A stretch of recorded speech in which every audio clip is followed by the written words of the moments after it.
Long before we met the likes of Freddy Krueger, Jason Voorhees, or Pennywise the Dancing Clown, came the classic monster movie characters who paved the way for every generation of horror to follow. One such icon being the devilish Dracula.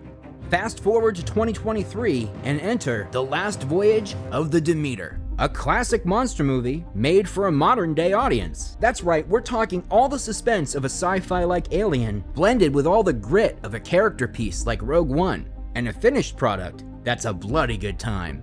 What started as little more than a footnote in Bram Stoker's 1897 novel levels up to a full-fledged story in its own right. A high seas expedition, we're explicitly told from the get-go, is doomed. Yet the film pulls us in all the same, partly due to wasting no time in establishing Dracula's otherworldly presence. And with that, the pins are set up just as fast as they're knocked down.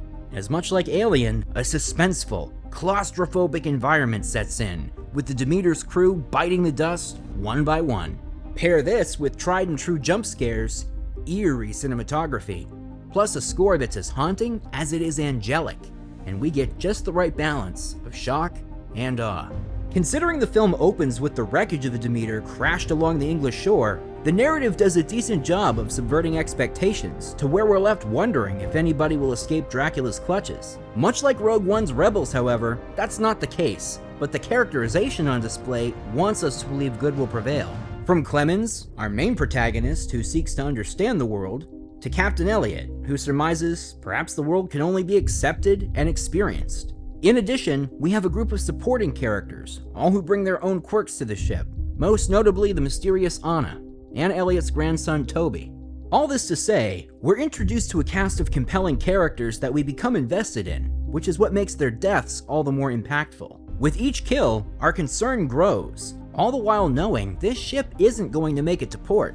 Toby's death in particular is a scene that's as gruesome as it is spellbinding, and above all else, absolutely tragic.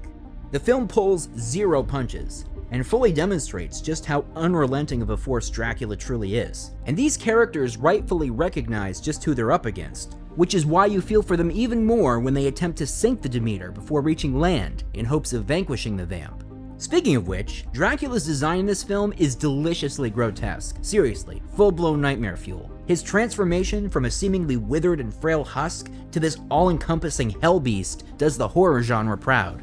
What's more, a lot of the shots in the film utilize practical effects versus going completely digital, which is a nice callback to those early monster movies. Now what's great about this film is it works as a standalone story, but in a world of cinematic universes, this film begs for a sequel. Seeing as this is just one chapter in Dracula's story, it calls into question what another installment could look like, as well as whether Universal would consider another stab at their dark universe. Now while Clemens does survive at the end of the film, unlike the rest of the ill-fated crew, he isn't featured in the original novel, so we're left wondering just when Dracula will finish him off. But who knows? Maybe he goes on to team up with Van Helsing in an alternate version of the story. Ultimately, The Last Voyage of the Demeter is a rare movie-going experience that harkens back to the monster movies of yesteryear, and compared to other films released in 2023 that either attempt to make some profound soapbox statement or simply exist as Best Picture awards bait, this film is as unassuming as it is welcoming. It's a film that stays in its lane, and by doing so, does its job effectively. The pacing and runtime feel just right. The performance is genuine. Most important, it's a return to form for an art form all but forgotten.